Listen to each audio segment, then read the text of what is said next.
Ibu, untuk materi yang selanjutnya terkait dengan penyajian pembelajaran, ini akan disampaikan oleh Bapak Profesor Dr. Waras Kamdi. Kepada Prof. Waras, disilahkan. Iya, makasih. Selamat siang Bapak Ibu semuanya. Ya, mudah-mudahan suasananya masih cukup mendukung ya. Ini enak-enaknya orang Lean. Eh, saya izin share langsung saja ya. Monggo, Prof. Hmm.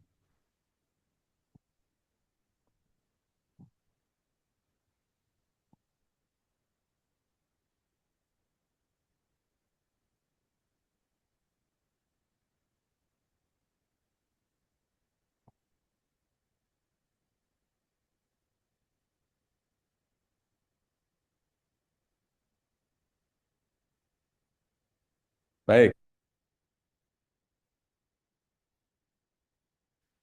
ya. Selamat siang Bapak dan Ibu semuanya. Eh, saya tidak menyiapkan bahan secara khusus untuk ini, ya, karena ini sekedar untuk mengenal eh, apa pembelajaran mendalam yang menjadi kebijakan Pak Menteri ya.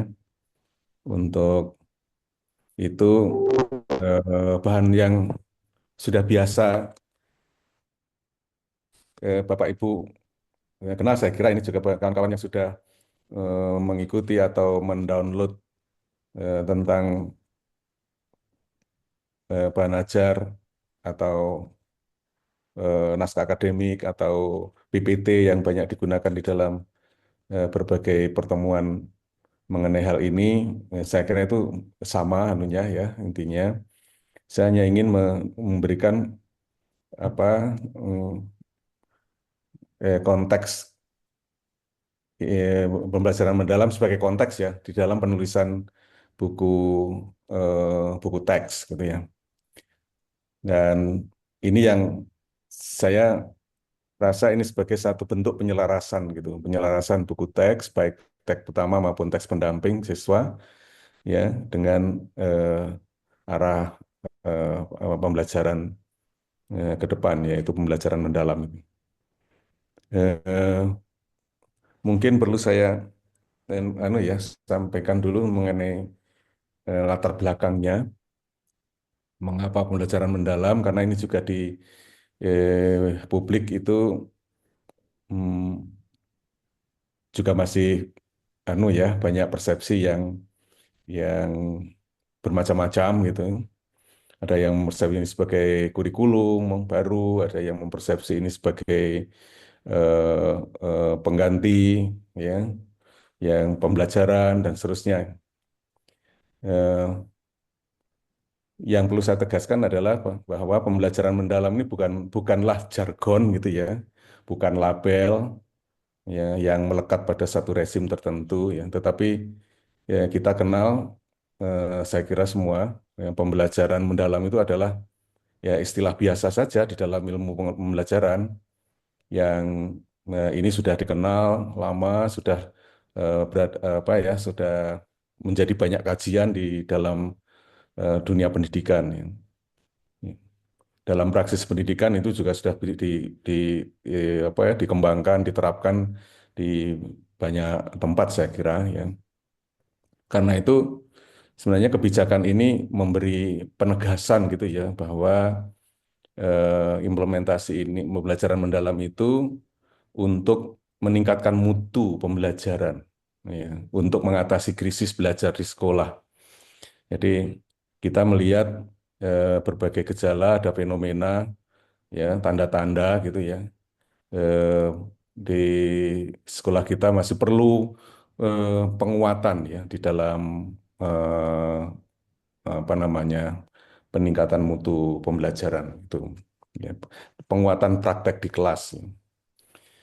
Ya, latar belakang yang lain saya kira kita juga memahami bahwa perubahan masa depan semakin sulit diprediksi sehingga ini membutuhkan fondasional knowledge atau skill-skill dasar ya, basic skill yang cukup kuat dan bertahan lama yang bisa eh, apa memberi bekal anak-anak kita untuk berhadapan dengan berbagai perubahan yang sulit diprediksi itu. Lalu eh, bahwa kompetensi masa depan itu juga perlu apa penguatan ya yang kita siapkan hari ini itu. Ya, itu kaitannya dengan bonus demografi, dengan visi 2045 sebagai blueprint Indonesia 2045, Indonesia Emas, ya. Yang ini ada di dalam RPJMP 2025-2045. Banyak persoalan yang kita hadapi mengenai literasi, numerasi, keterampilan berpikir anak-anak kita, ketimpangan mutu, dan banyak hal. Ya, yang intinya bahwa eh, ini adalah bentuk respon terhadap berbagai persoalan yang harus kita lakukan, kita cari pemecahannya dengan cara-cara yang lebih mendasar gitu ya. Dan fenomena-fenomena yang kita lihat ya itu saya kira kita semua juga melihat di berbagai macam media sosial ya, di TikTok, di YouTube, di Instagram. Banyak sekali apa namanya yang ditampakkan oleh masyarakat netizen kita itu ya, para eh, apa itu namanya, para pengembang konten yang eh, menampilkan gejala-gejala eh, yang sangat memprihatinkan gitu ya. Hal-hal kecil, hal-hal sederhana, anak-anak kita gagal memahami ya penjumlahan, pengalian, ya, plus minus kali bagi itu ya rendah sekali kemampuannya. Ya, it- itu kita lihat gejala itu. Saya kira ini juga bukan semata-mata para pengembang konten itu ingin mendapatkan viewer yang banyak. Saya kira tidak semata-mata itu, tapi mesti ada sesuatu yang ingin disampaikan. Ada pesan keadaan yang ingin disampaikan kepada publik ya. Dan itu juga eh, eh, apa namanya sejalan juga atau juga muncul juga di di kritik-kritik yang lain gitu ya. Salah satunya ya Bank Dunia misalnya yang memberi warning gitu ya terhadap kita semua bahwa ada gejala schooling without learning ya. Ya, jadi yang gini-gini ini saya kira bukan bukan semata-mata kita lihat sebagai sesuatu yang biasa-biasa saja. Ini ada sebenarnya ada sesuatu yang sangat serius di dalam pengalaman belajar anak-anak kita. Dan kalau kita lihat data yang apa namanya eh, data besar gitu ya, salah satunya misalnya data PISA.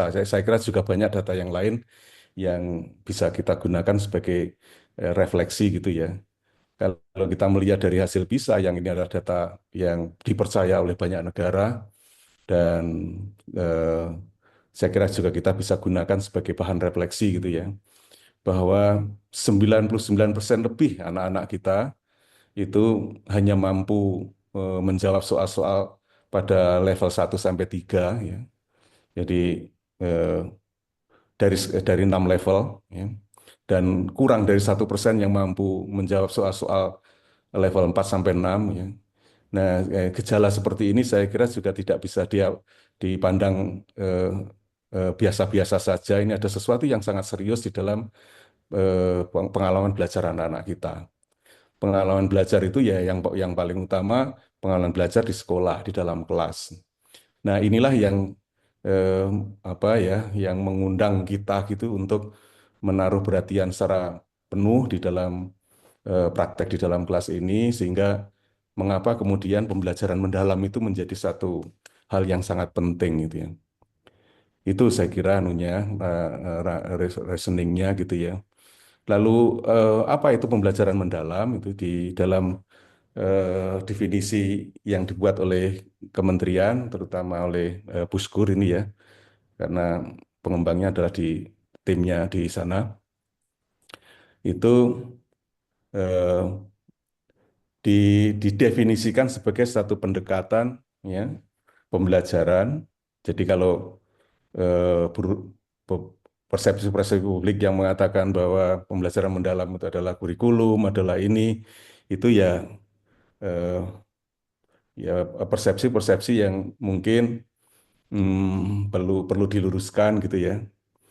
Eh, ini urusannya betul berkaitan dengan kurikulum ya, tapi yang menjadi fokus di dalam urusan yang kita sedang kerjakan ini adalah urusan kelas. Bagaimana memperbaiki mutu kelas, bagaimana memperbaiki interaksi belajar mengajar, bagaimana pengalaman belajar menjadi lebih bermutu, supaya anak-anak kita juga mencapai derajat belajar yang tidak hanya pada level 1 sampai 3, tapi juga mencapai pada level 4 sampai 6 yang tadi ya, kalau menurut data kita yang sangat memprihatinkan yang tadi. Ada kata yang sangat penting di dalam definisi itu adalah kata memuliakan, gitu ya.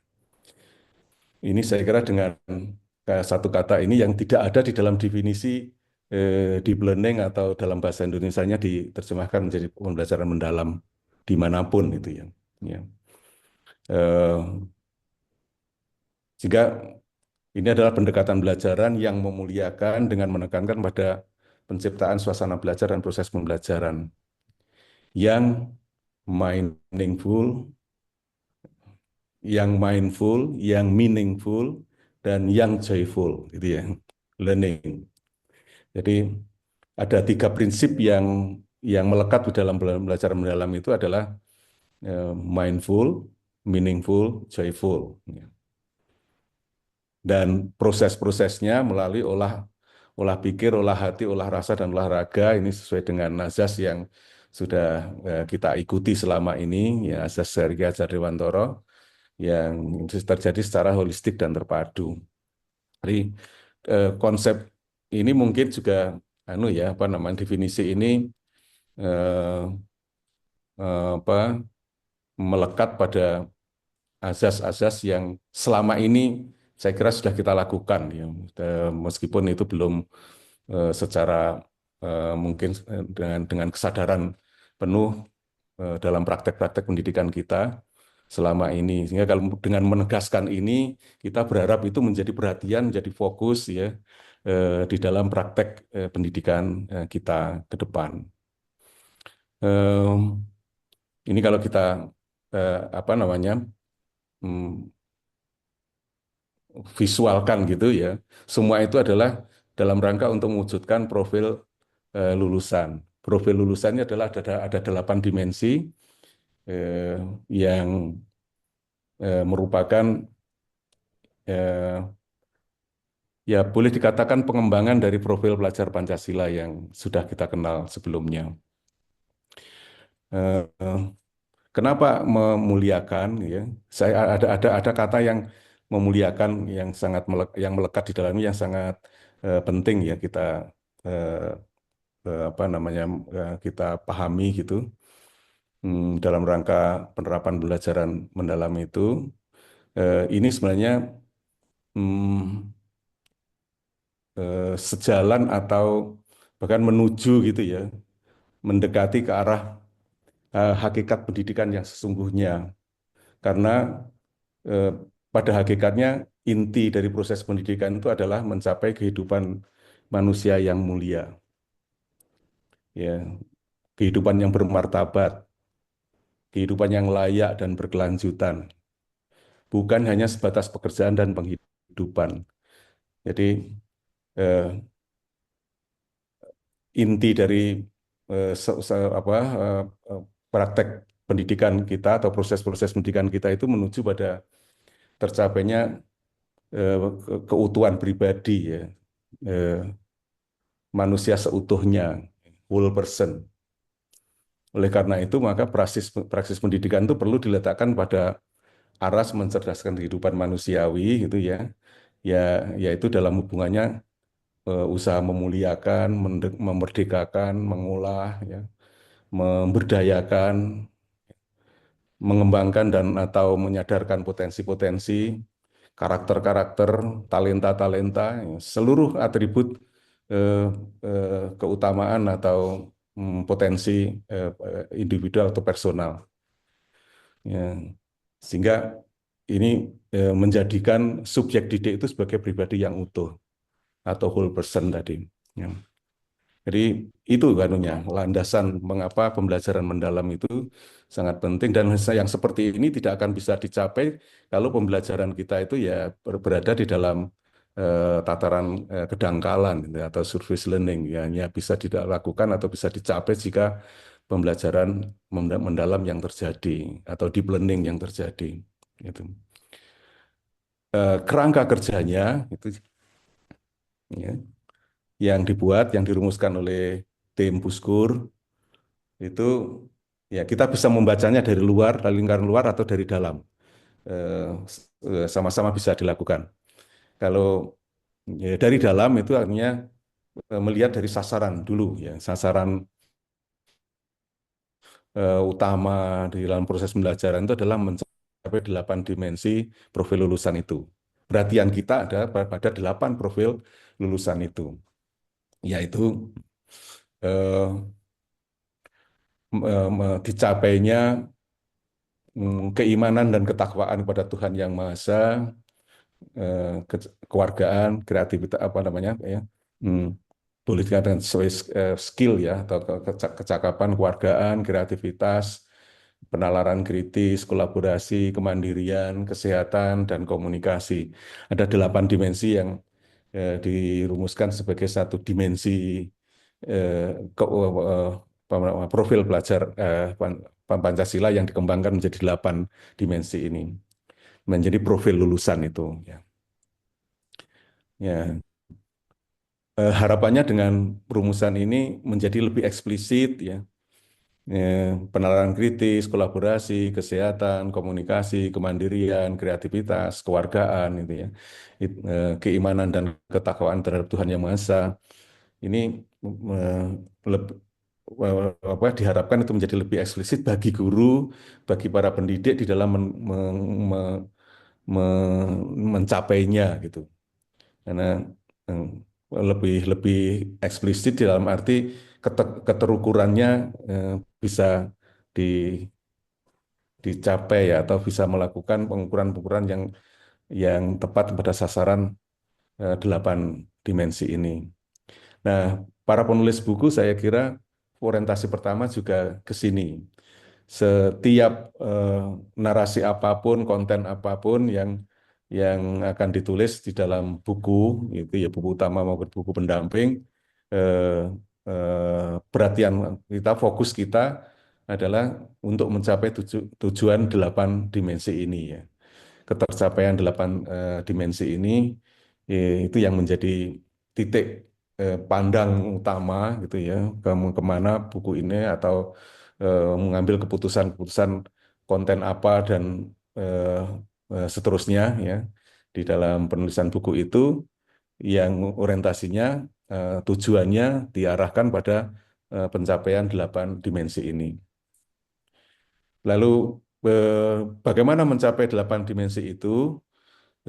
Itulah maka prinsip belajar atau prinsip pembelajaran itu ditetapkan. Bagaimana pembelajaran itu harus harus terjadi gitu ya. Hmm, ada 3 prinsip yang diambil itu atau yang ditetapkan sebagai satu prinsip mendasar dalam pembelajaran mendalam, yaitu mindful learning, meaningful learning, dan joyful learning. Ya. Ya, setelah berkonsultasi dengan Badan Bahasa, eh, apa terjemahannya atau apa bahasa Indonesianya, apa kata Indonesia yang tepat, gitu ya. Mindful itu di Indonesia akan menjadi berkesadaran, meaningful menjadi bermakna, ya, joyful menggembirakan.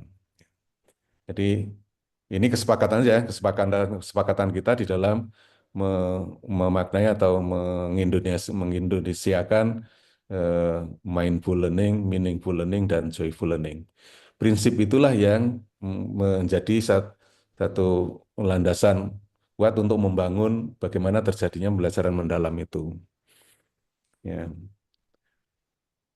Lalu eh, supaya supaya pembelajaran itu terjadi eh, mindful learning, meaningful learning, dan joyful learning, pengalaman belajar apa yang harus terjadi, apa yang harus diciptakan, apa yang harus muncul gitu ya. Pengalaman apa yang harus di, dialami oleh para murid ya, para siswa, para peserta didik ya. Eh, Tidak dibuat dalam apa rumusan yang rumit ya. Kalau kita ngikuti banyak referensi itu tahapannya bisa banyak ya, atau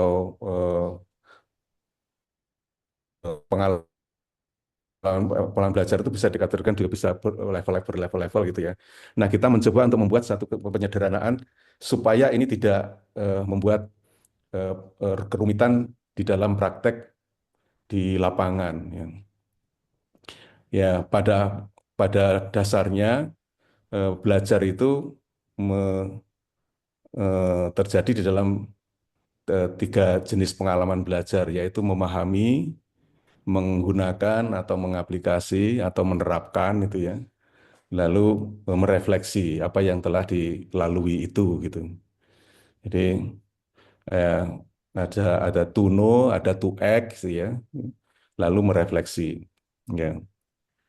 Eh, nah, inilah yang kita harapkan itu tidak membuat guru atau para pendidik di lapangan nanti itu eh, mengalami keruwetan gitu.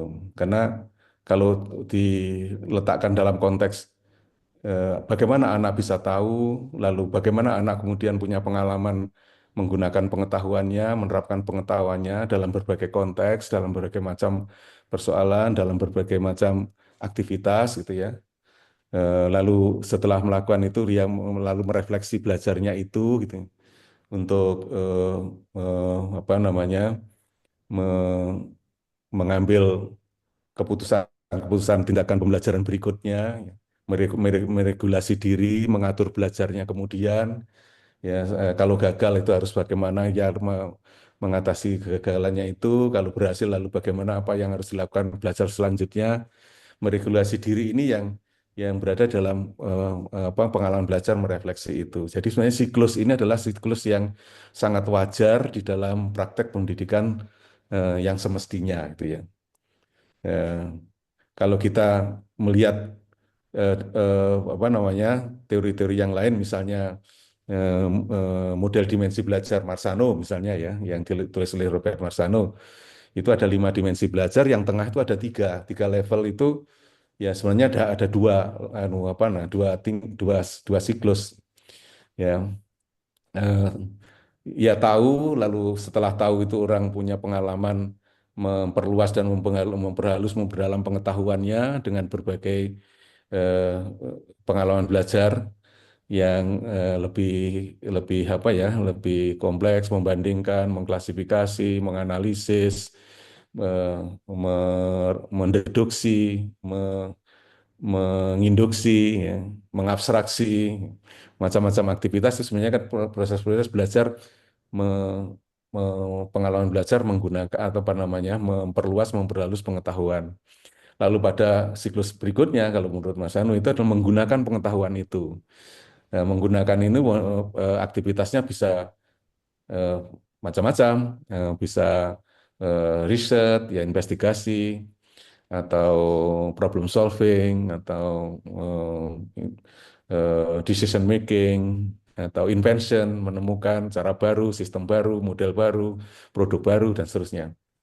Nah, eh, aktivitas-aktivitas itu sebenarnya aktivitas mengaplikasi, menggunakan pengetahuannya.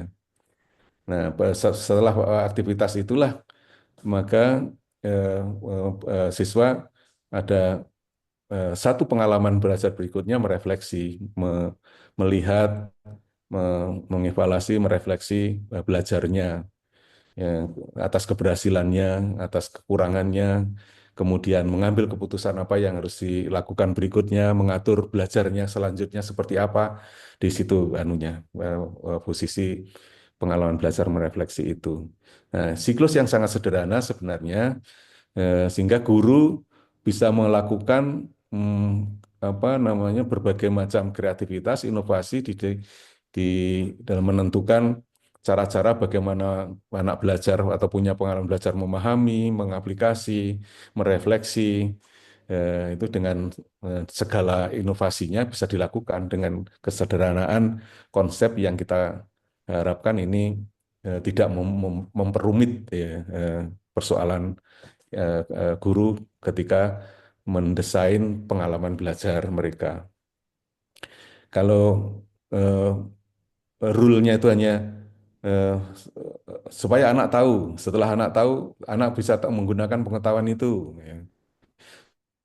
Setelah menggunakan pengetahuan itu, mengaplikasikan itu, anak bisa merefleksi diri, mengevaluasi apa yang tindakannya, apa belajarnya, dan lalu kemudian belajar, kemudian yang selanjutnya seperti apa gitu ya. Ya, mengatur dirinya dalam belajar itu yang sangat penting dalam merefleksi itu.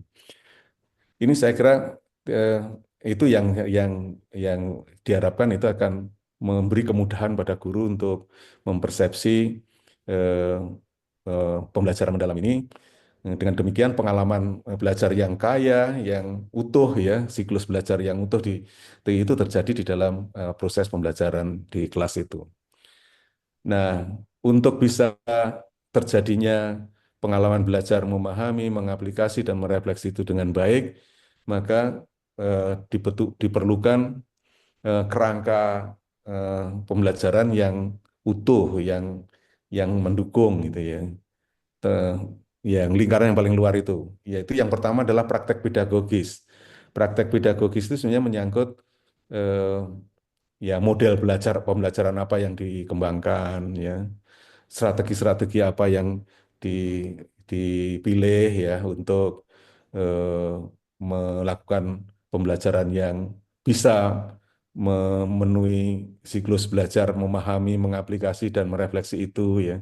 Mungkin dia juga bisa mengombinasikan dari berbagai macam model dan strategi yang sudah sering digunakan untuk melakukan ini ya, untuk menumbuh kembangkan, meningkatkan apa ya, pengalaman belajar anak itu. Ini praktek pedagogi, sehingga model-model pembelajaran itu letaknya di situ nanti ya dipilih. Bahkan ini sekolah mungkin bisa memilih itu ya sebagai satu model yang dikembangkan di sekolah itu sebagai penciri utama ya, praktek pembelajaran atau pendidikan di sekolah yang bersangkutan. Nah, praktek pedagogis ini membutuhkan dukungan-dukungan yang lain ya, yaitu di dalam kerangka pembelajaran yang secara utuh itu dibutuhkan juga kemitraan pembelajaran, lingkungan pembelajaran yang mendukung ya, pemanfaatan teknologi digital. Eh, ini mm, eh, apa semua berada di dalam konteks menciptakan atau memberi dukungan terhadap apa ya, agar pengalaman belajar memahami, mengaplikasi, dan merefleksi sehingga menghasilkan eh, eh, belajar yang mindful learning, meaningful learning, dan joyful learning itu terjadi gitu. Jadi itu ya. Nggak, lingkungan pembelajaran itu bisa menyangkut lingkungan fisik dan lingkungan sosial, psikologis. Ya, yang fisik itu ya penataan, kenyamanan, layout, bahkan ya dalam lingkungan sekolah itu atau kelas itu gitu. Penataan-penataan fisikal yang lain yang memberi kemudahan anak untuk berinteraksi dengan sumber-sumber belajar misalnya ya. Itu dan seterusnya. Baik lingkungan fisik, psikologis maupun sosial. Dan kemitraan pembelajaran itu juga menyangkut mungkin juga kemitraan dengan orang tua, kemitraan dengan sesama guru di dalam konteks membangun pembelajaran yang eh, apa namanya lintas mata pelajaran, lintas disiplin, misalnya di satu sekolah itu menerapkan pendekatan STEM misalnya gitu ya, yang membutuhkan satu kolaborasi yang kuat antara guru ya, dan mungkin juga pihak-pihak di luar sekolah ya yang berkaitan ya, kalau mata pelajaran ekonomi mungkin juga ada eh, institusi-institusi yang bisa menjadi mitra, misalnya perbankan atau UMKM dan seterusnya ya. Jadi kemitraan dalam arti internal maupun eksternal itu bisa dilakukan di dalam rangka mendukung praktek pedagogis yang dipilih itu ya.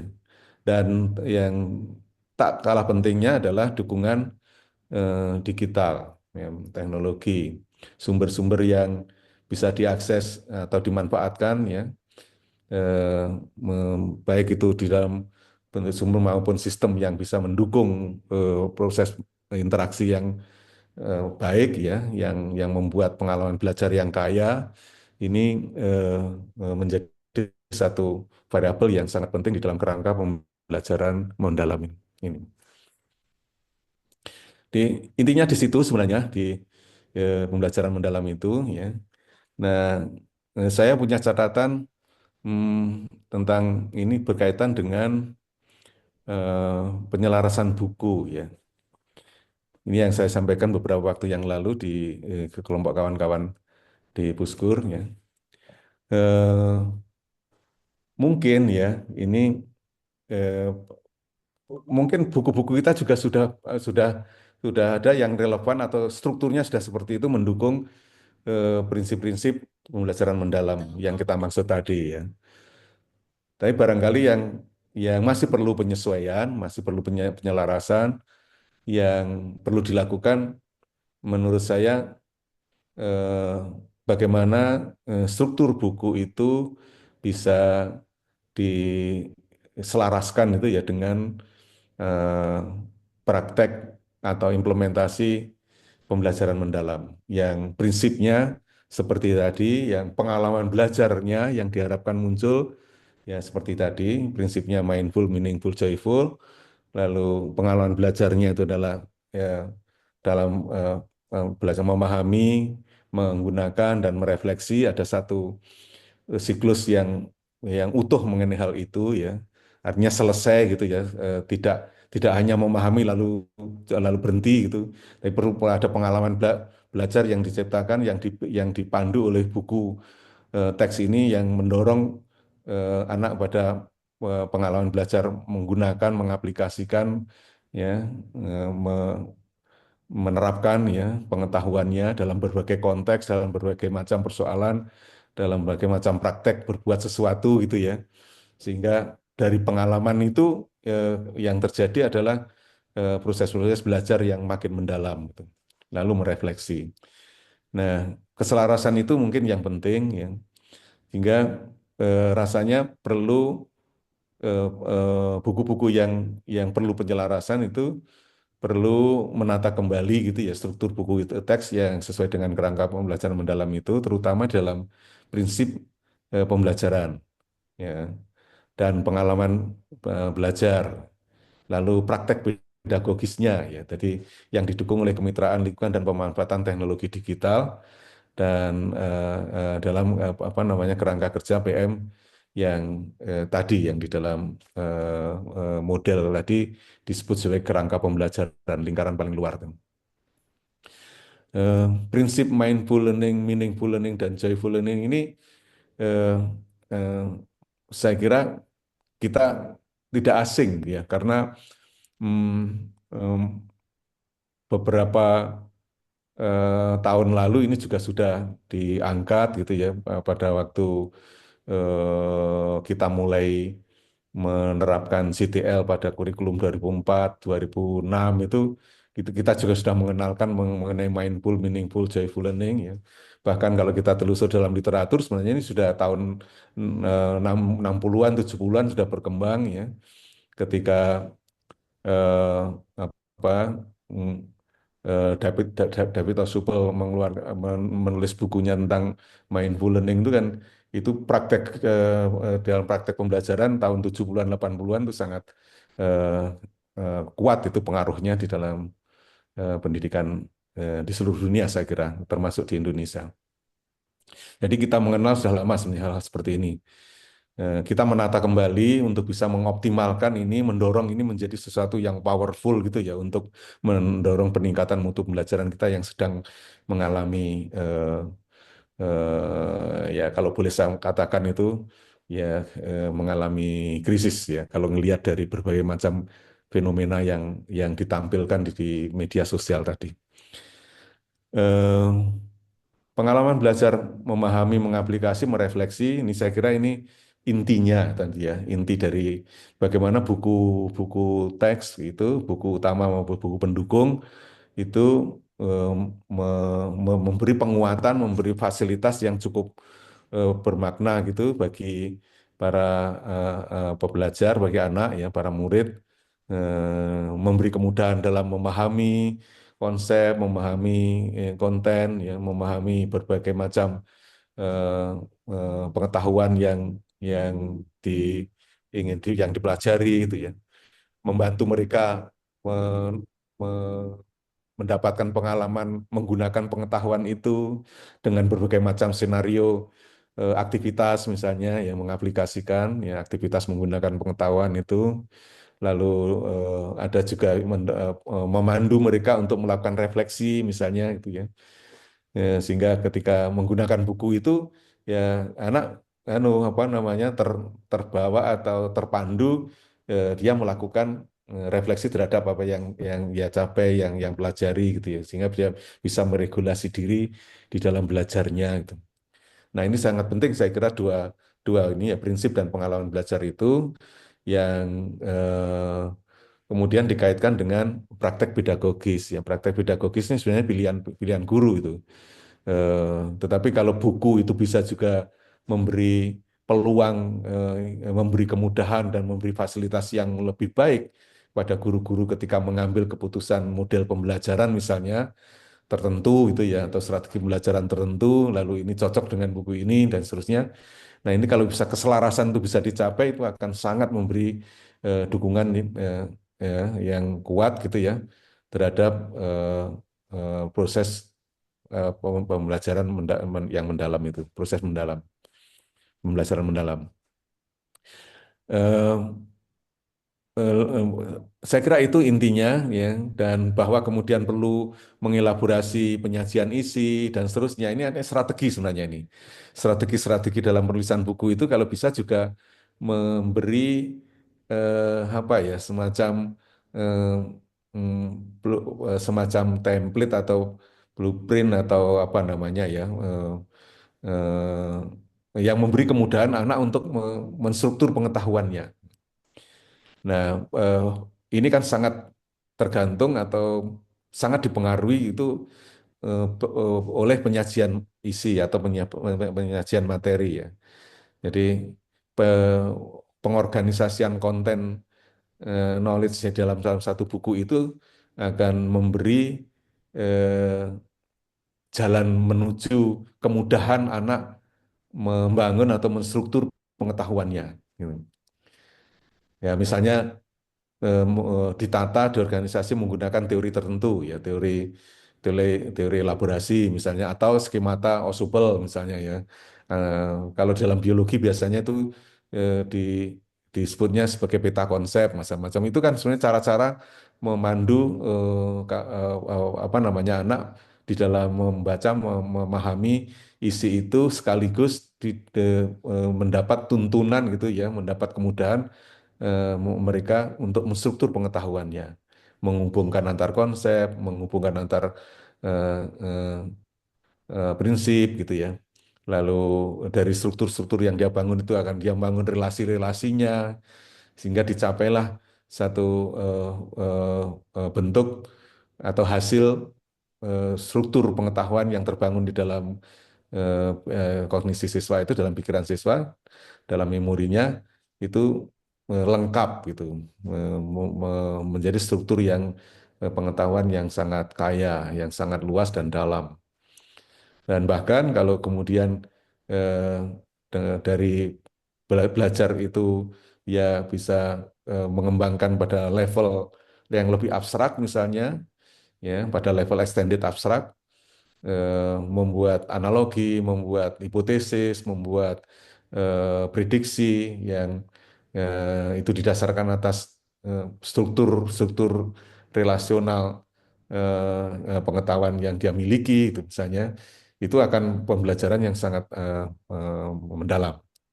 Nah, yang seperti ini hanya bisa terjadi ketika pengalaman belajar itu tadi ya dalam memahami, mengaplikasikan dan merefleksi itu terjadi dalam satu pengalaman yang kaya ya. Lah pengayaan atau kekayaan inilah yang bisa disajikan atau dibantu atau difasilitasi oleh buku-buku yang mendukung ya. Sehingga peran buku eh, pendamping ini sangat penting sebagai penyokong buku teks utama, ya, terutama ketika ini memberi eh, apa pengalaman-pengalaman yang lebih dari yang tertuang dari dalam buku utama. Eh, itu saya kira yang penting ya. Hmm, Lalu apalagi ya? Eh, Ya ini model-model ini saya kira apa namanya Bapak Ibu punya punya punya apa namanya punya banyak referensi mengenai hal ini. Model-model penataan isi buku teks ini membantu anak untuk menstruktur pengetahuan tadi ya. Ketika yang pengetahuan itu bersifat deskriptif, maka pola-pola deskriptif bisa dilakukan untuk mengorganisasi isi itu. Ketika itu polanya itu adalah pola urutan peristiwa, misalnya dari fase ke fase, abad ke abad, dari masa ke masa, misalnya gitu ya. Ini perusahaan waktu itu kan juga ya, yang sifatnya kronologis itu bisa dibuat dalam organisasi ini. Eh, Sehingga nanti dalam skemata anak itu yang terbangun itu ya skema yang strukturnya eh, eh, apa namanya kronologis gitu, membantu membuat ingatan yang lebih apa yang lebih lengkap ya. Proses-proses yang sifatnya sebab akibat bisa juga dibuat dalam skemata sebab akibat ya misalnya gitu ya. Pola episode ya, bisa juga dibuat dalam struktur yang pola episode. Ini banyak model saya kira yang bisa diikuti ya. Eh, itu sekedar aja apa namanya mengingatkan Bapak Ibu para penulis buku bahwa struktur isi itu sangat penting untuk membantu anak menuju pada pembelajaran yang mendalam karena membangun eh, struktur-struktur pengetahuan itu yang menjadi menjadi eh, fokus ya di dalam menuju pembelajaran yang mendalam. Saya kira itu yang penting ya. Satu lagi tentang tadi taksonomi ya, taksonomi Solo. Ini saya kira juga semacam apa ya, semacam eh, eh, kontrol berpikir kita ya, metakognisi kita gitu ya, di dalam memikirkan, mengambil keputusan bagaimana menulis buku eh, teks nanti gitu, atau menata buku teks itu. Eh, Seperti tadi dalam eh, apa namanya penataan pengorganisasian isi itu akan memberi kemudahan bagi anak untuk menuju pada capaian belajar eh, yang membangun struktur pengetahuan yang lengkap, yang utuh gitu ya, yang tadi ya. Jadi kalau misalnya pemahaman konsep tentang konsep tertentu, misalnya apa ya, pemahaman konsep tentang hukum Newton, hukum Newton 2 misalnya ya, F sama dengan M kali A gitu ya. Dia dia tahu tentang konsep akselerasi, ya tahu tentang konsep gaya, ya tahu tentang konsep massa gitu ya. Eh, eh, Lalu itu membangun satu satu ke kesama keutuhan satu pengetahuan terstruktur ya. Dan itu eh, satu struktur pengetahuan tentang itu, tapi lengkap ya. Dia ada hubungan-hubungan konsep di dalamnya. Nah, ketika kemudian dia mengenal hukum Newton yang tadi hukum Newton 2 ya, hukum Newton 1 misalnya. Lalu ada mengenal lagi hukum yang lain gitu ya.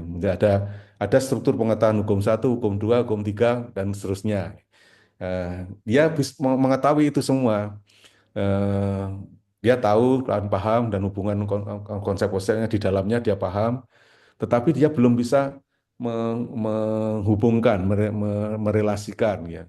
Ketika dia sudah bisa mencapai pada eh, menghubungkan antar struktur pengetahuan itu, maka dia ya menginjak pada eh, tingkat atau level eh, apa namanya pemahaman yang lebih lengkap ya, integrated, yang relasional. Jadi dia tahu bahwa hukum Newton 1 itu dalam hal apa, hukum Newton 2 dalam hal apa, hubungannya hukum 1 dengan hukum 2 itu seperti apa nih. Dia bisa membangun satu analisis, satu penjelasan ya, argumentatif mengenai hal itu ya, dan seterusnya yang bisa menunjukkan pemahaman relasionalnya dari struktur pemahaman yang integrated, yang strukturnya relasional gitu ya. Nah, baru kemudian kalau pada level yang berikutnya ketika dia bisa berhipotesis, dia bisa membuat pengetahuan baru dan mengenerate gitu ya, menganalogikan bahkan gitu, membuat teori baru, meneorikan misalnya dan itu seterusnya. Ya, berarti kalau sudah sampai pada tingkat itu dia bisa menghasilkan pengetahuan baru atau di dalam apa namanya level eh, taksonomi ini ya, masuk di dalam level yang paling tinggi yaitu extended abstract. Eh, Taksonomi Solo saya kira sangat membantu kita di dalam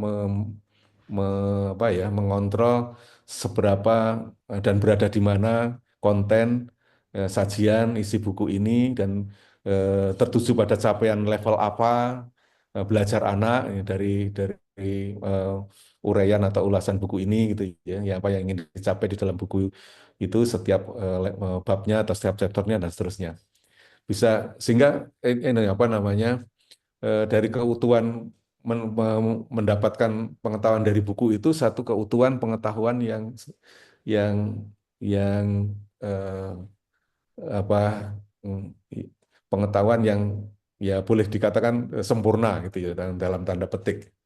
Jadi eh, hubungan antar mulai dari awal sampai akhir itu membangun satu keutuhan pengetahuan yang hubungan-hubungannya bisa dikenali, bisa dibangun oleh siswa di dalam struktur pengetahuan mereka. Saya kira itu anunya dari saya yang intinya hingga para penulis buku kalau bisa menyelaraskan yang sudah ditulis atau yang akan ditulis ya dengan arah atau visi atau apa namanya ya prinsip-prinsip pembelajaran mendalam ini eh, menurut saya itu sudah cukup bisa memberikan dukungan yang sangat besar pada kemudahan-kemudahan para guru, para siswa di dalam meningkatkan mutu pembelajaran di sekolah kita. Terima kasih, Mas. Baik, terima kasih disampaikan kepada Prof. Waras yang sudah menyampaikan materi terkait dengan penyajian pembelajaran, prinsip-prinsip pembelajaran mendalam. Untuk Assalamualaikum warahmatullahi wabarakatuh. Selamat sore, salam sejahtera bagi kita semua. Om Swastiastu, Namo Buddhaya, salam kebajikan, Rahayu. Ya, Bapak Ibu, mohon izin, saya Eko Budiono dari Pusat Perbukuan akan menyampaikan materi terkait dengan mekanisme penilaian buku teks pendamping atau BTP tahun 2025. Ya, terkait dengan mekanisme penilaian Bapak Ibu, secara umum terkait dengan mekanisme penilaian ini tidak jauh berbeda dari tahun-tahun sebelumnya atau tahun 2025 pada penilaian tahun ini gitu ya. Jadi Nanti saya paparkan sedikit terkait dengan mekanisme penilaian buku tahun 2025.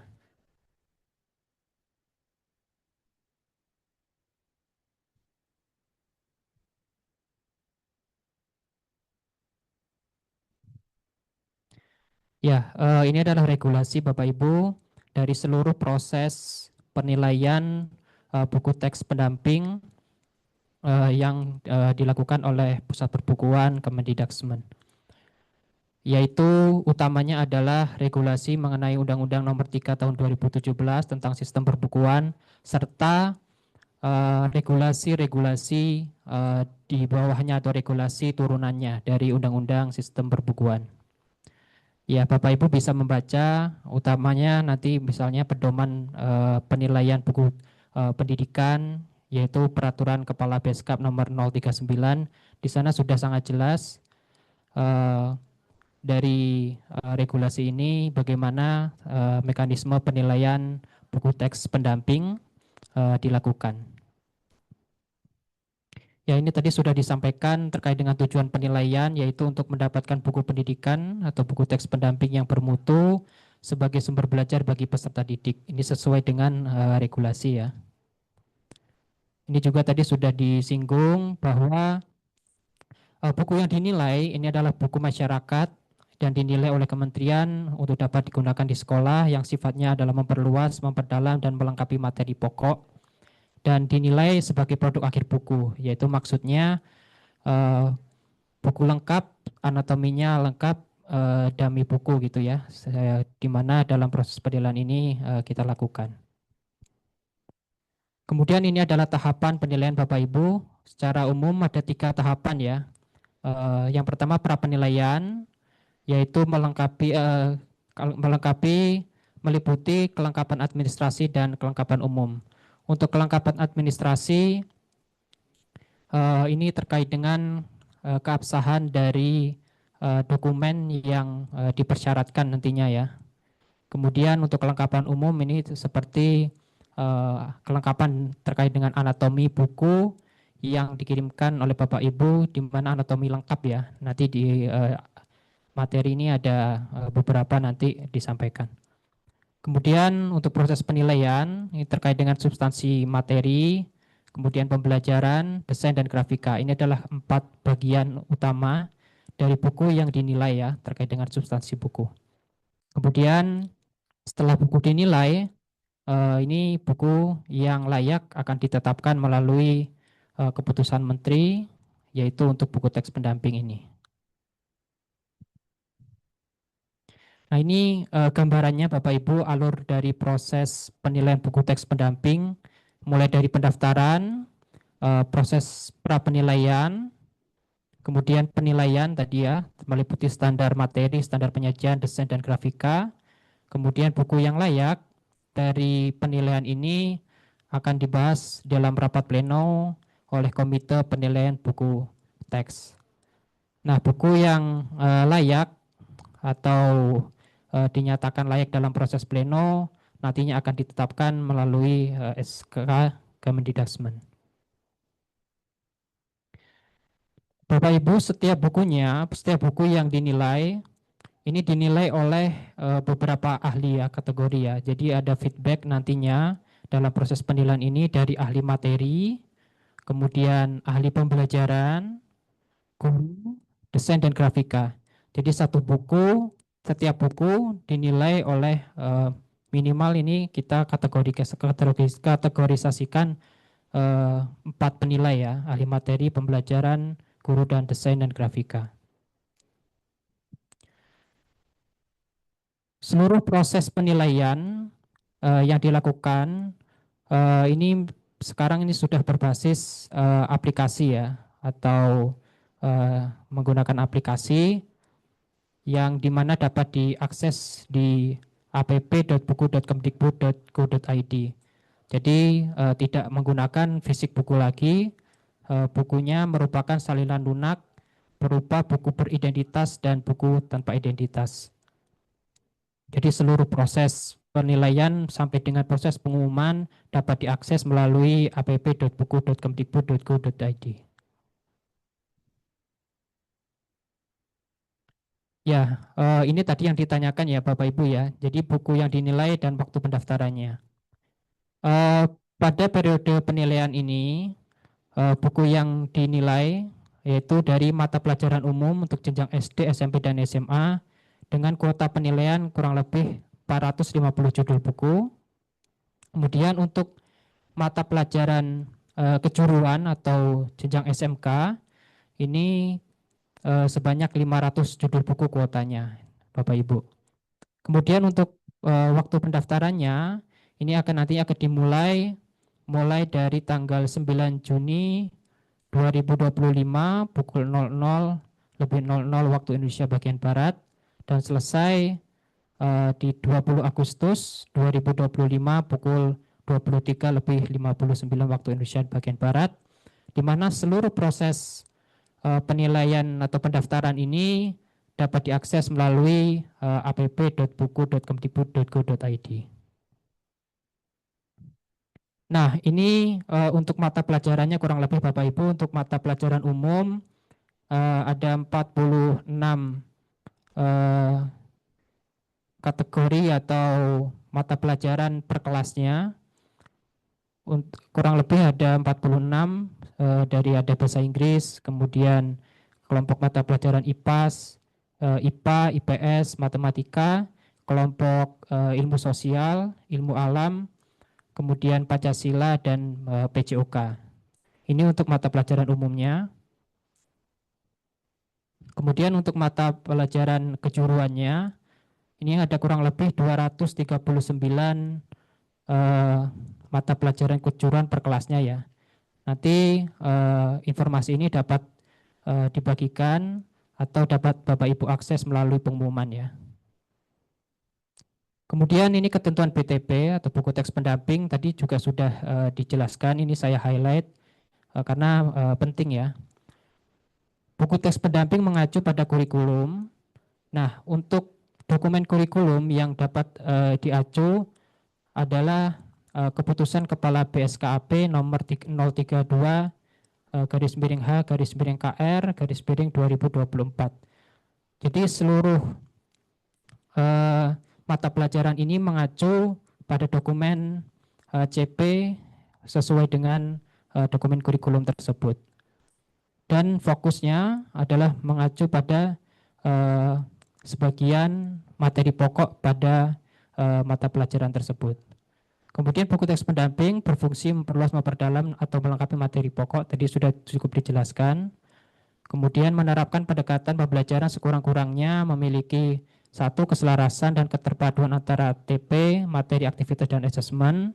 Kemudian mendorong penguatan karakter dan keterampilan abad 21, berbasis aktivitas, berpusat pada siswa, bersifat kontekstual, serta materi disajikan secara kreatif dan variatif dengan penggunaan elemen visual dan contoh-contoh yang relevan. Nah, ini ketentuan buku teks secara umum Bapak Ibu yang didaftarkan. Kemudian ini kurang lebih anatomi dari buku teks pendamping yang didaftarkan. Ini juga mungkin sudah cukup jelas ya Bapak Ibu penerbit. Dari cover ini harus dilengkapi dengan nama penulis tanpa gelar, kemudian identitas penerbit yaitu logo, kemudian cover belakang memuat uraian ringkas tentang materi, peruntukan buku, manfaat buku, serta beberapa keunggulan buku. Kemudian halaman hak cipta meliputi informasi judul buku secara lengkap, kemudian kepemilikan hak cipta. Untuk prelimnya harus ada halaman judul penuhnya, kemudian halaman hak cipta, kata pengantar, prakata, halaman daftar isi, halaman daftar gambar, ini jika ada ya, jika ada gambar atau kemudian halaman daftar tabel jika ada tabel, petunjuk penggunaan buku, serta peta konsep. Kemudian untuk poslimnya terdapat glosarium, ini opsional ya untuk jenjang SD, kemudian daftar pustaka, daftar sumber gambar, indeks, opsional, kemudian profil pelaku perbukuan yang meliputi penulis, editor, ilustrator, dan desainer. Nah, ini prosedur pendaftaran bukunya, Bapak Ibu nanti akan lebih dijelaskan ya, atau dipraktikkan setelah materi ini. Ini kurang lebih alurnya. Eh, Pertama, membuat akun penerbit terlebih dahulu di laman app.buku.kemdikbud.go.id, kemudian mengunggah NIP dan NPWP, kemudian mengunggah surat pernyataan keaslian karya dan karya bebas plagiasi. Untuk penggunaan aplikasi kemiripan atau similarity, ini menggunakan aplikasi yang kredibel seperti Turnitin, Identicate, atau Strike Plagiarism. Kemudian selanjutnya melengkapi data penerbit, khususnya nomor kontak dan surel pada menu profil. Kemudian 5 dan 6 ini satu bagian ya, yaitu mengisi data buku dan mengupload salinan lunak atau buku salinan lunak buku atau file buku pada laman app.buku.kemdikbud.go.id. Kemudian ini terkait dengan file bukunya Bapak Ibu, yaitu salinan lunak atau bukunya atau file buku berbentuk PDF, bukan hasil pemindaian atau hasil scan, maksimalnya 50 MB. Di mana dokumen yang diupload ini ada 3. Yang pertama salinan beridentitas lengkap bukunya, lengkap ya. Kemudian 1 tanpa identitas pelaku perbukuan, ini tapi dilengkapi dengan cover berwarna ya. Karena cover itu juga menjadi bagian yang dinilai utamanya dari sisi desain dan grafika, serta aspek legalitas. Kemudian 1 lagi adalah salinan hasil uji kemiripan tanpa identitas pelaku perbukuan. Kemudian salinan lunak ini diunggah paling lambat ya tanggal 20 Agustus 2025 di laman app.buku.kemdikbud.go.id. Jadi ini tanggal terakhir upload dari buku atau file bukunya yang kami terima gitu ya, terakhir di 20 Agustus 2025. Kemudian Bapak Ibu kami harapkan buku sebelum dikirimkan ini Bapak Ibu dari penerbit sudah melakukan self assessment ya. Tadi mungkin sudah disampaikan recheck sebelum didaftarkan gitu ya, menggunakan instrumen penilaian yang tersedia pada aplikasi.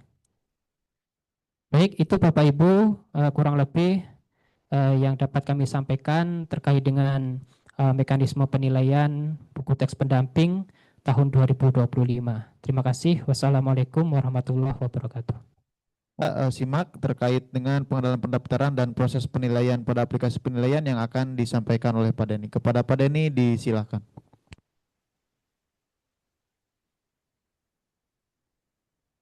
Baik, terima kasih Mas Dodi. Assalamualaikum warahmatullahi wabarakatuh. Selamat sore, Bapak Kepala Pusat Perbukuan, Bapak Ibu Komite Buku Teks Pendamping, juga rekan-rekan Pusat Perbukuan, tidak lupa Bapak Ibu penerbit. Izin saya kembali untuk memaparkan penilaian buku ini dari aplikasi. Itu nih kalau saya lihat di sini hampir semua ya Bapak Ibu sudah memiliki akun. Semua penerbit sudah memiliki akun, tapi barangkali Bapak Ibu bisa membuat kembali akun yang lain. Nah, yang pertama yang akan saya sampaikan, izin saya sebelum ke aplikasi saya menampilkan slide-nya dulu ya. Yang pertama yang akan saya bahas adalah registrasi penerbit, yaitu daftar sebagai penerbit atau membuat akun sebagai penerbit. Kemudian yang kedua adalah melengkapi data penerbit. Kemudian yang ketiga adalah registrasi buku yang akan dinilaikan. Dan yang terakhir adalah revisi buku yang dinilaikan. Baik Bapak Ibu silakan untuk masuk ke app.buku.kemdikbud.go.id, tapi misalnya kalau lupa ya untuk lebih dapat diingat, masuk ke laman pushbook.kemdikbud.go.id. Di situ ada nanti bagian konten pelaku perbukuan. Nanti akan masuk ke laman seperti ini. Nah, silakan untuk yang sudah mempunyai akun bisa klik ke tombol masuk, tapi kalau misalnya belum bisa masuk ke klik daftar. Nah, kita coba klik daftar. Nah, yang pertama adalah Pak Ibu silakan untuk mengisi nama, kemudian email, dan jangan lupa mengisi role-nya sebagai penerbit, ya, nomor telepon, kemudian password dan konfirmasi passwordnya. Selanjutnya nanti akan ada konfirmasi bahwa pendaftaran berhasil, kemudian Bapak Ibu diarahkan untuk melakukan notifikasi email. Silakan dibuka emailnya, kemudian ada konfirmasi bahwa email itu benar-benar Bapak Ibu miliki dan masih valid.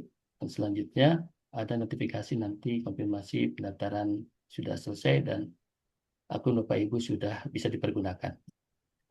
Nah, selanjutnya Bapak Ibu silakan login dengan akun dan password yang sudah didaftarkan, begitu. Nah, untuk melakukan penilaian buku sebelumnya Bapak Ibu harus diwajibkan melengkapi profil dari akun Bapak Ibu sendiri. Apa aja yang perlu diisi yaitu tentunya nama, terus provinsi, nomor telepon, alamat, kemudian data direkturnya dan berkas ya. Yang terakhir adalah berkas SIUP, NPWP dan sebagainya. Gitu. Nah, setelah lengkap, Bapak Ibu bisa langsung melakukan proses penilaian buku atau mendaftarkan buku untuk dilakukan.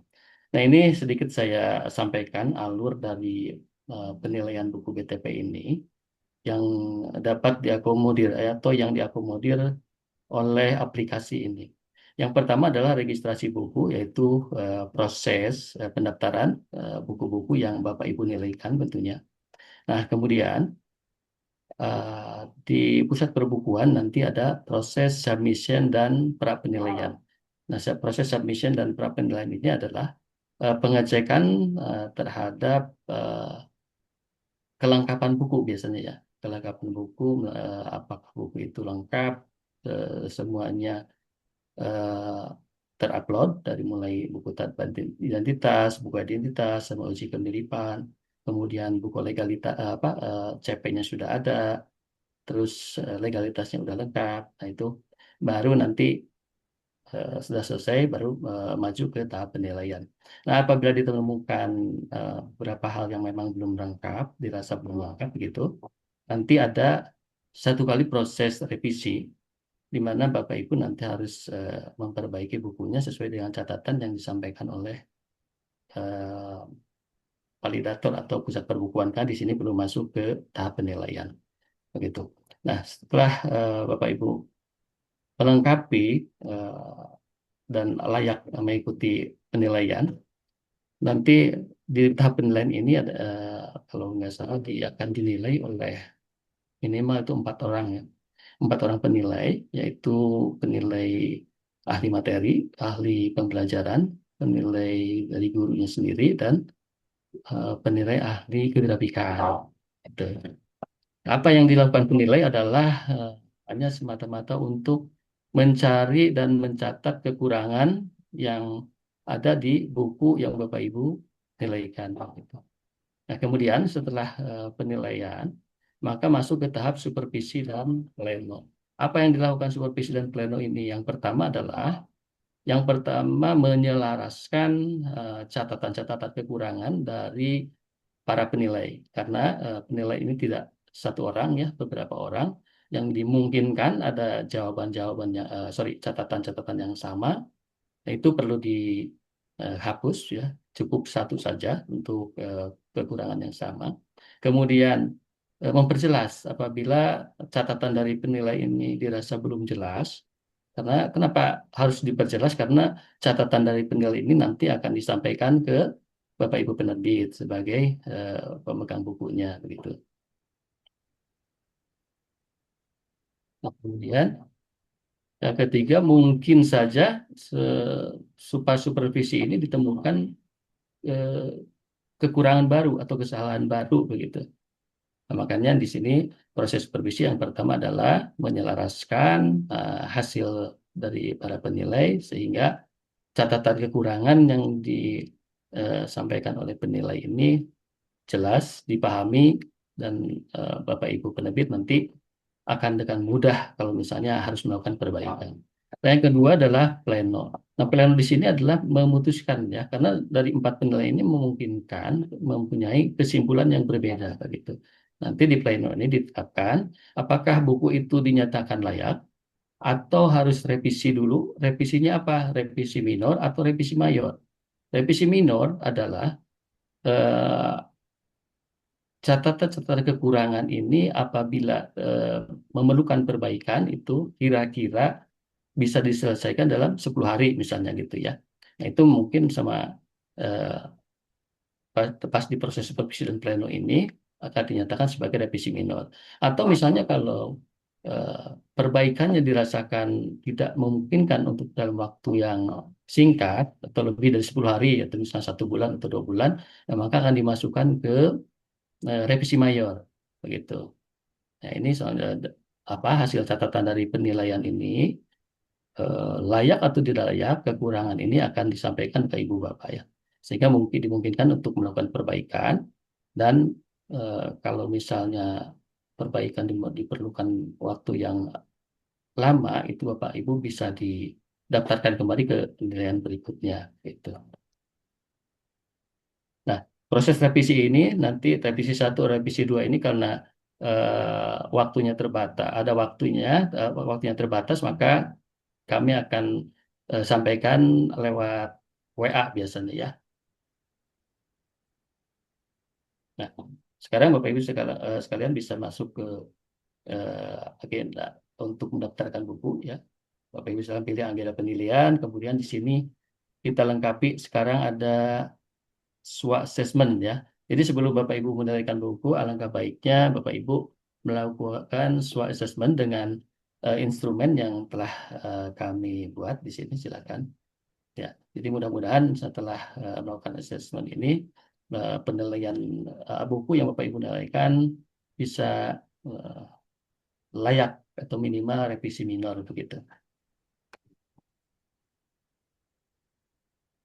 Nah, ini yang seperti biasa ya mendaftarkan buku yaitu judul bukunya, tahunnya, semester segala macamnya. Nah, untuk yang sekarang perbedaan dengan penilaian yang sebelumnya, selain buku identitas, buku tanpa identitas, di sini ada berkas hasil uji kemiripan. Nah, hasil uji kemiripan ini ya dari buku tanpa identitas, bukan dari buku identitas ya. Nah, kemudian yang lainnya sama. Cuman ini aja ada tambahan buku hasil uji kemiripan itu diupload langsung dari penerbit gitu. Nah, ini buku-buku yang sudah Bapak Ibu nilaikan ya ada dua tampilannya bisa dibikin dua macam seperti ini yang pertama ini table, bentuknya table, yang kedua ini bentuknya card ya. Silakan Bapak Ibu pilih saja mana senyamannya gitu kan untuk menampilkan list buku yang sudah didaftarkan. Nah, gitu. Nah, untuk kalau misalnya nanti dari kami ada pemberitahuan untuk revisi, begitu ya. Nah, Bapak Ibu silakan untuk mengklik hasil penilaian, nah, gitu ya. Nah, kemudian untuk merevisinya gimana? Nanti Bapak Ibu langsung masuk ke ini nih, ke daftar buku, kemudian ada edit dan revisi buku ya. Edit dan revisi buku ini persis tampilnya seperti sewaktu Bapak Ibu menilaikan buku. Gitu. Nah, di revisi pertama ya setelah proses pra penilaian, Bapak Ibu silakan lihat ke status penilaian saja. Ya di situ nanti akan tampil apa pra penilaian eh, dengan revisi begitu statusnya. Nah, di situ nanti ada catatan-catatan apa saja yang perlu Bapak Ibu perbaiki kayak gitu ya. Nah, kalau yang nomor 2 ini daftar temuan yang ah, kita sampaikan ini setelah proses penilaian. Makanya setelah proses penilaian, salah satunya nih, salah satu catatan adalah seperti ini. Ya, di sini ada kekurangannya, kemudian halaman terkaitnya, itu ini belum dikonfirmasi. Ya, jadi Bapak Ibu nanti selain memperbaiki buku dan upload buku baru, jangan lupa matriks perbaikan ini dilengkapi karena nanti eh, penilai ya mengkonfirmasi atau mengecek kembali perbaikan bukunya itu lewat ini gitu, lewat matrik ini. Jadi Bapak Ibu harus melakukan konfirmasi eh, catatannya apa, halaman barunya kalau mungkin memungkinkan kalau halaman setelah diperbaiki itu berubah, maka halamannya itu disertakan di sini. Itu kita coba langsung ke aplikasinya.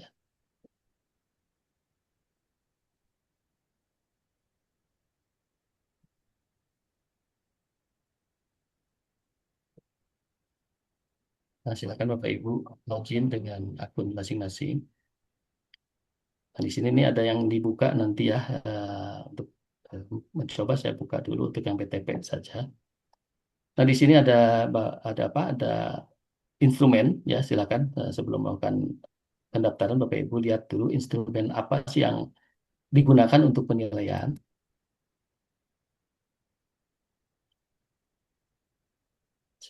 Silakan bisa dipahami dulu instrumen apa aja yang di penilaian ini. Nah, kemudian tadi ada SWOT assessment. Nah, ini. Nah, buku-buku yang Bapak Ibu nilaikan silakan melakukan Bapak Ibu melakukan SWOT assessment dengan melihat instrumen ini. Ya, diusahakan ini udah terjawab ya semua gitu. Ini untuk membantu saja. Ya. Kemudian langsung daftarkan buku. Nah, seperti biasa, ini judul buku jangan lupa. Ya.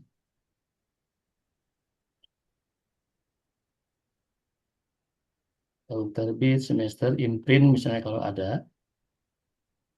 Jumlah prelim, muslimnya, misalnya. Oke. Dari ISBN ini kalau ada, kalau tidak ini boleh diabaikan terlebih dahulu. Kemudian jenjangnya, mata pelajaran, terus edisi ini diisi ya minimal angka 1. Kemudian isi 100. Dengan Bapak isi untuk sinopsisnya dengan lengkap. Kemudian data pelaku perbukuan jangan lupa.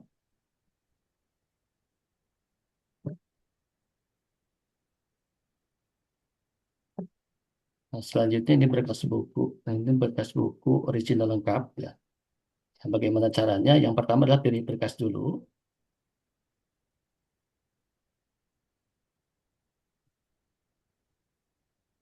Cari bukunya di dari mana.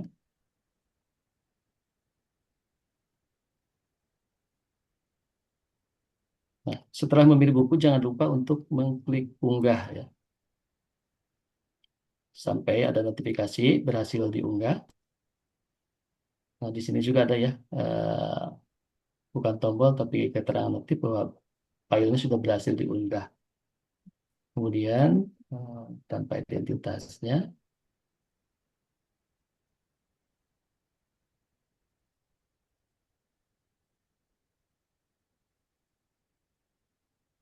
mohon maaf nanti ini untuk hari 9 di sana ya sudah dibuka. Ini ada satu lagi hasil uji kemiripan yang harus Bapak Ibu unggah ya.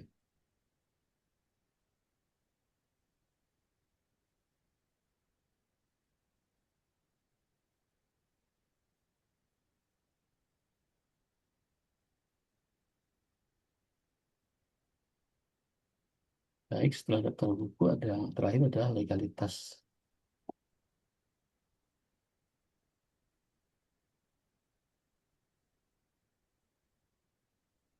Nah, ini untuk mengunduh template untuk pernyataan penerbit, silakan bisa diunduh dengan mengklik ini tanda panah ke bawah.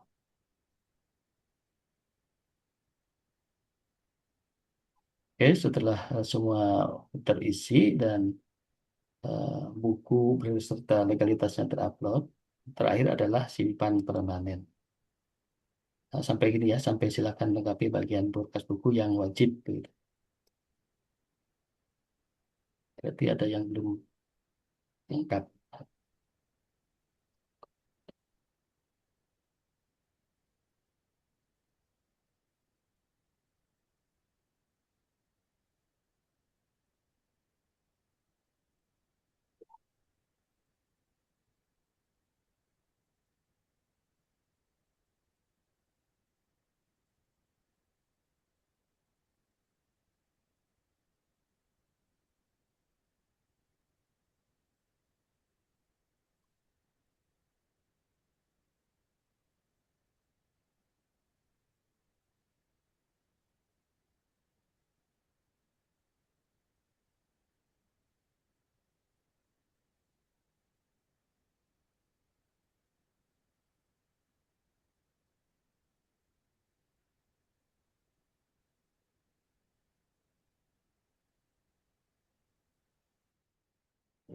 Kacau lu, Bang.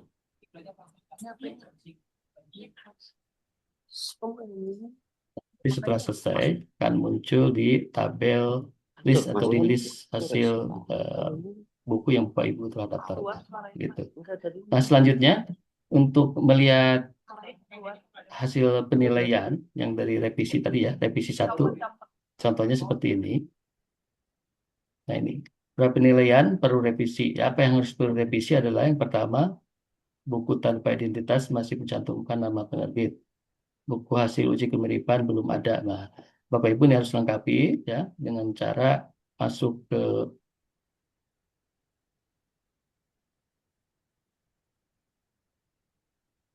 edit dan revisi buku.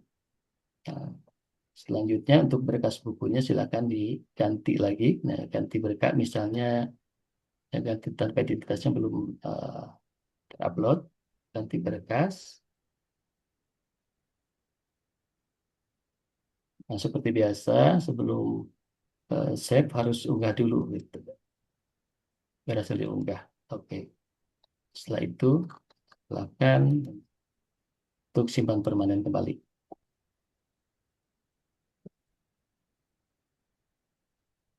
Nah, kemudian yang kedua, tadi ada revisi minor ya, revisi minor yang revisinya itu dikasih waktu dan waktu yang pendek ya, kira-kira 10 hari. Nah, misalnya gini, nah, lihat hasil penilaian ada status minor, ini revisinya apa, kemudian di bawah temuan matriks yang harus Bapak Ibu lengkapi ya. Selain bukunya, Bapak Ibu juga harus mengisi informasi ini agar memudahkan penilai dalam melakukan pengecekan. Misalnya nih, gambar tidak ada sumber atribusinya halaman 4, 5, dan 8. Sudah selesai, misalnya. Kemudian halamannya tidak berubah atau mau berubah, misalnya jadi 5, 6, 8, 9, 27. Catatannya juga.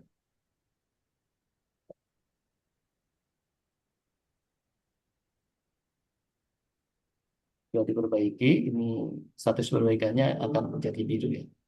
Jadi nanti di penilaian juga akan tampil seperti ini.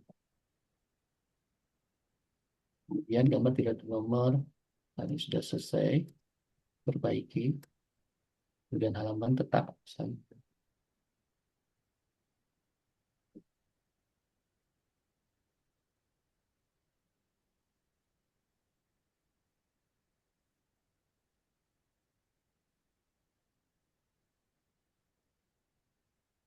Nah, diusahakan dan memang harus semua catatan matriks kekurangan ini Bapak Ibu harus perbaiki semua ya, harus selesai, jangan sampai ada yang tersisa. Ya. Nah, sampai di sini selesai. Ya. Oh ya, saya akan tunjukkan ya ini ada contoh uji kemiripan. Yang pertama adalah menggunakan Turnitin. Nah, ini hasilnya akan seperti ini, Turnitin ya. Di atas ini ada overall similarity 17%. Dan kelebihan untuk Turnitin ini format bukunya tidak berubah. Persis seperti buku yang dinilaikan. Cuman ada blok-blok kemiripan, ya, blok-blok kemiripan.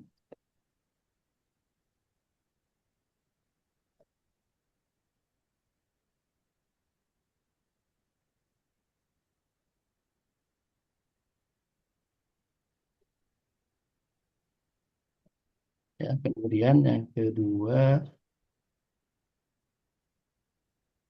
ada strike plagiarism. Nah, ini menggunakan strike plagiarism.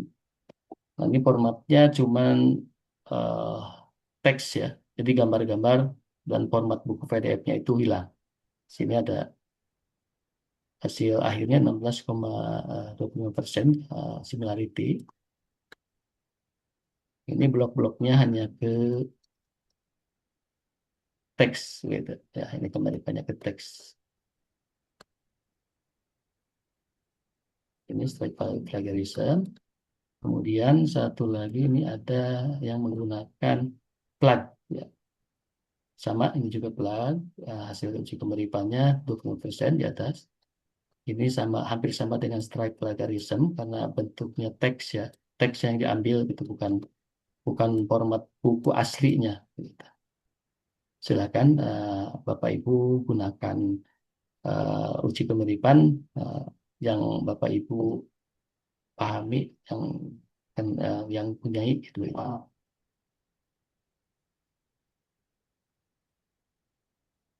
Baik, Bapak Ibu penerbit, yang perlu ditekankan kembali ya, kalau misalnya sudah ada penetapan atau pemberitahuan revisi minor, Bapak Ibu harap segera melengkapi spesifikasi dari buku untuk dibuatkan HET begitu. Jadi biar cepat ya pas penetapan HET itu tidak terlalu lama begitu. Karena kalau sekarang sih pengumpulan spesifikasi pun suka masih ada yang terlambat begitu. Terima kasih begitu Mas David, saya kembalikan. Baik, terima kasih disampaikan kepada Pak Denny yang telah menyampaikan terkait dengan pengenalan pendaftaran dan proses penilaian pada aplikasi penilaian BTP. Alhamdulillah Bapak Ibu, untuk pemaparan materi pada sesi siang sudah terlaksana semuanya. Baik Bapak Ibu, alhamdulillah acara sosialisasi kali ini sudah selesai dan berjalan dengan lancar.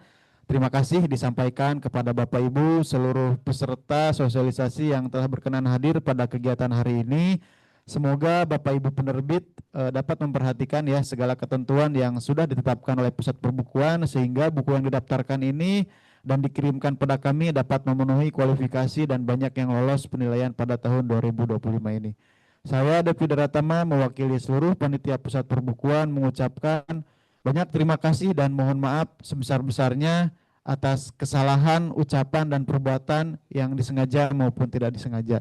Terima kasih atas perhatian Bapak Ibu hadirin sekalian. Akhir salam. Wassalamualaikum warahmatullahi wabarakatuh.